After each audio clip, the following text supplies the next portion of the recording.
Recording in progress. That was exquisite. I'm so happy to be with you this morning, and you have such a serene, lovely space. So thank you for inviting me. For more than half my life now, I've been a professor of geology. I've taught the introductory course nearly 30 times, mainly to students who've signed up to fulfill a requirement in science. It's always a challenge to get the full attention of college students, but with a generation for whom digital worlds loom larger than real life, it's become even harder. There's nothing more analog, more antithetical to all things new and edgy than rocks. Increasingly, I struggle with the gap between the practical realities of teaching intro geo, the expectation for ever glitzier audiovisual content, the pressure to award inflated grades in a credential-obsessed society, and what I actually hope students gain from it. Not merely a few rock and mineral names, or even a sound academic understanding of geologic concepts, but a radical shift in worldview, a life-altering change in their perception of who they are. My aspiration is for them to develop a deep sense of themselves as citizens of Earth. If I do not often succeed, perhaps I can be forgiven. By the time students come into my classroom, they've long since absorbed prevailing societal conceptions about the relationship between humans and the Earth. Anthropologist Clifford Geertz famously defined culture as the constellation of stories that groups of humans tell themselves about their place and purpose in the world. In modern Western culture, shaped primarily by technology and capitalism, the stories we share about who we are largely exclude the natural world. Nature is at most a passive backdrop, the scenery against which the real stories unfold, not a central protagonist in the narrative. And so when I try to convince 18-year-olds that the rocks and soils they've never thought about, the natural landscapes that are obscured by urban infrastructure, the planet that they assume to be deaf and dumb are actually in charge of everything, it's a hard sell. Compounding the problem is the perception that geology is about old, inert objects rather than processes, activity, and change. So the first step is to dispel the notion that minerals, rocks, and landscapes simply are, and instead to see them as records of becoming. Once one grasps this, it is obvious that the world is animate, industrious, and constantly communicating with us if we just learn how to listen. Most years, I teach the Intro Geo course in the fall, and as long as the weather permits, I take students on weekly field trips during the scheduled laboratory time. One of the first trips we make during the term is to an old gravel pit far enough out of town that it's beyond reach of cell service. The pit is dug into the side of a 50-foot hill that rises improbably out of a low-lying cattail marsh. If we're lucky, the mosquitoes won't eat us alive. I have the class clamber to the top, which is hard going because the excavated face exposes loose sand, pebbles, and some larger stones. The students grumble a bit when they take one step up and then slide half a step back again. If they're observant, they might notice that the troublesome sediment is organized into layers according to grain size. A band of coarse sand, then one of cobbles, then boulders, and then sand again, and so on in various permutations. And that the rocks are of many different types, not only the gray dolostone, which makes up the local bedrock. At the crest, once everyone has caught their breath, we see that the hill is not an isolated mound, but rather a ridge that snakes across the landscape like a sine wave or a meandering river, only inside out. This unexpected geometry begins to draw a few class members into the hill's story, but most are still in their own worlds. Many of the first-year students are in the grip of aching homesickness. Juniors and seniors are checking if they have a phone signal again. I try to bring all our minds together and nudge the group to listen to what the hill is telling us about its origin. I ask them to pose some hypotheses about how it formed. Awkward silence. Finally, some brave soul says, maybe it was a river? Good start. That accounts for the sinuous form, but it's a topographic high, not a valley. Could it be a beach? Well, then why the S shape and all these exotic rock types? Okay, it's a glacial deposit. Yes, that would explain the variety of stones, but a bulldozing ice mass doesn't leave behind neatly layered and size-sorted sediment. They're getting curious, pulled in by the mystery, a little aggravated by it. I let them think for a while. Suddenly, somebody has a crazy idea. Maybe a river flowed in a valley that's gone now, a valley in glacial ice. I savor the collective shift in perception. Someone else says, no, an ice-walled tunnel at the bottom of a glacier is more likely, since the orderly layers would probably not have survived if they'd form on top of ice that later melted. Another person has the insight that if the deposits of that subglacial river are still this high, even after erosion, imagine how much ice was above our heads right at this spot. I tell them that the Serpentine Hill has an onomatopoeic name that comes from Irish Gaelic. It's an esker. They can now hear the roar of turbulent water in the ice tunnel flowing fast enough to move boulders. The esker is speaking to them, sharing its memories.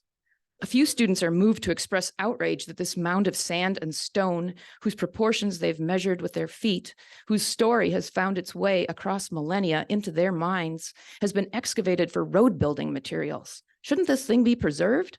Doesn't it have some right to persist? On the bus ride back to campus, people are actually talking to each other, not staring hypnotically at their phones. It feels like we've shared a transcendent experience, a glimpse of another wilder world, vanished, and yet in some way still present. In the coming weeks, we'll go on excursions deeper into Wisconsin's past, discovering the worlds within worlds written into the palimpsest manuscript that is the landscape. When the course is over, I hope that at least some members of the class will have acquired the lifelong habit of seeking the rich histories and biographies that are everywhere in nature. I often wonder when exactly Western society stopped seeing the earth as full of wisdom, offering, in Shakespeare's words, books in running brooks, sermons in stone, and demoted it to dumb matter that we could easily outwit. I suspect that it began in the early days of Christianity when the church set out to purge every vestige of nature worship from the populations it sought to convert. Old pantheons that were deeply embedded in the landscape were replaced by an abstract, non-localized God and a theology that depicted this world as an imperfect, temporary dwelling place where souls could lose their way en route to heavenly salvation. Earthly matter was corrupt, defiled. It is telling that mundane, meaning literally of the earth, is a pejorative. The next step in the devaluation of nature no doubt happened when Newton cracked open the secrets of the cosmos and we began to claim intellectual dominion over matter. The mechanistic logic of physics soon became the unchallenged standard for the practice of science, an orthodoxy that still prevails today. But the methods of physics are not well suited to studying entities as untidy as mountains and oceans and clouds. The 19th century natural scientists who did try to investigate such things in the field could not achieve the same analytical rigor and precision as physicists conducting controlled experiments in their laboratories. The conclusion was that the practitioners of this inferior science, geology, were dullards, and the subject matter they studied, by extension, dull. Around the same time, the technological advances of the Industrial Revolution further underscored the great power of physics. And soon geology fell into the grimy role of locating feedstocks for steam engines and blast furnaces. Coal and minerals were mere commodities, stones that were mute and defeated, no longer in the business of delivering sermons. With such a record, geology would seem an unlikely source for enlightened thinking. But while the public perception of geology seems stuck in the 19th century, the study of the earth has come a long way from its beginnings. Modern geology is actually a strange hybrid of the utilitarian and the philosophical.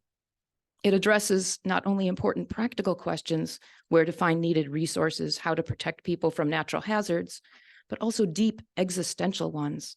Where do we come from? Why is the earth the way it is? What factors favor resilient, stable ecosystems and societies? For 21st century human citizens of the planet, the most valuable commodity geology has produced is arguably the long view of Earth and life through time. Becoming familiar with the narratives of natural history, the plots and protagonists that shape and continue to shape the Earth, engenders a feeling of affinity with everything on the planet. Good morning, ginkgo tree. You're looking just as you did in the Cretaceous. Hello, you beautiful banded iron formation. Tell us about life here before there was oxygen in the air. Why aren't we teaching children that the dull gray limestone pebble they're kicking down the street is busy sequestering carbon for them, storing ancient carbon dioxide exhaled by volcanoes in mineral form for the long haul, thereby doing its part to keep Earth from becoming a runaway greenhouse planet like Venus? Why don't we have lullabies reassuring babies that while they sleep, Earth's biogeochemical cycles are keeping the planet on an even keel? Where are the holidays celebrating the Earth Constitution with its marvelous system of checks and balances? A combination of vainglory at our own accomplishments and deep-seated fear of our insignificance makes it difficult to embrace our mundaneness, our earth-rooted nature. What existential knots we've tied ourselves into in order to preserve the belief in our exceptionalism, to avoid acknowledging our kinship with Earth and other Earth dwellers, past and present. The rock record makes obvious how our bodies are part of a continuum from raw Earth matter to endlessly ramifying life, an unbroken chain of living organisms that stretches back to the early days of the planet. How marvelous to know that our bones, minerals made of calcium and phosphorus, themselves derived from rocks, can be mapped one-to-one onto those of almost every other vertebrate, from amphibians to zebras. How amazing to realize that our blood is a distant memory of seawater.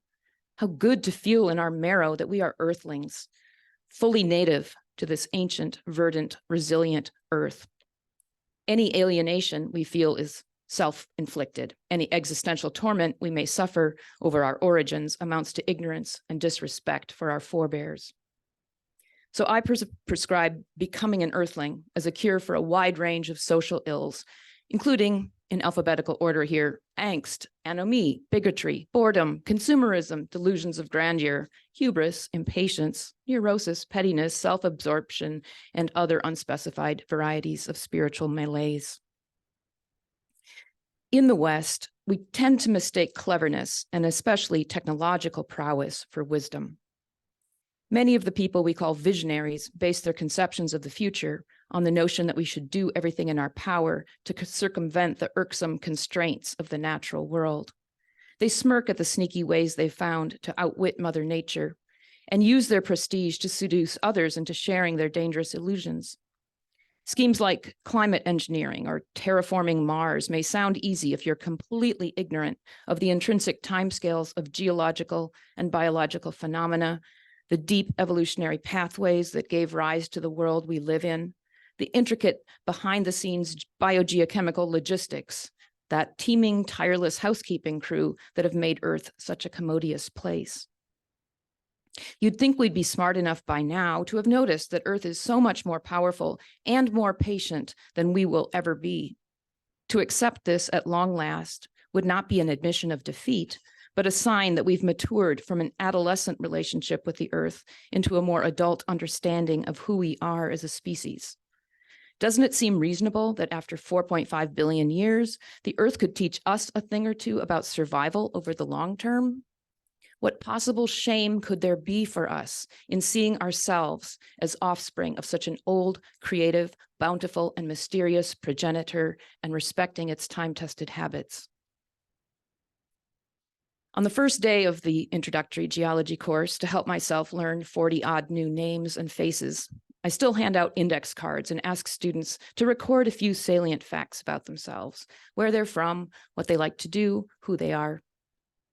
They write that they're bassoonists, Buddhists, Packer fans, Portlandians, econ majors, skateboarders, sorority sisters, Republicans, vegans, video gamers. And then we all embark on our semester-long Earth reconnaissance mission.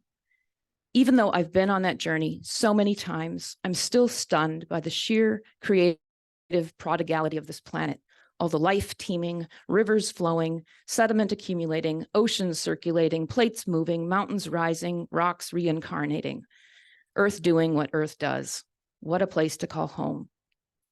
Sometimes at the end of the term, facing a dispiriting stack of papers to grade, I imagine handing those first day index cards back, and in lieu of a final exam, asking students to complete them, to add the one important thing they left out in their descriptions of who they are. All they would need to write is Earthling. Correct, 100%.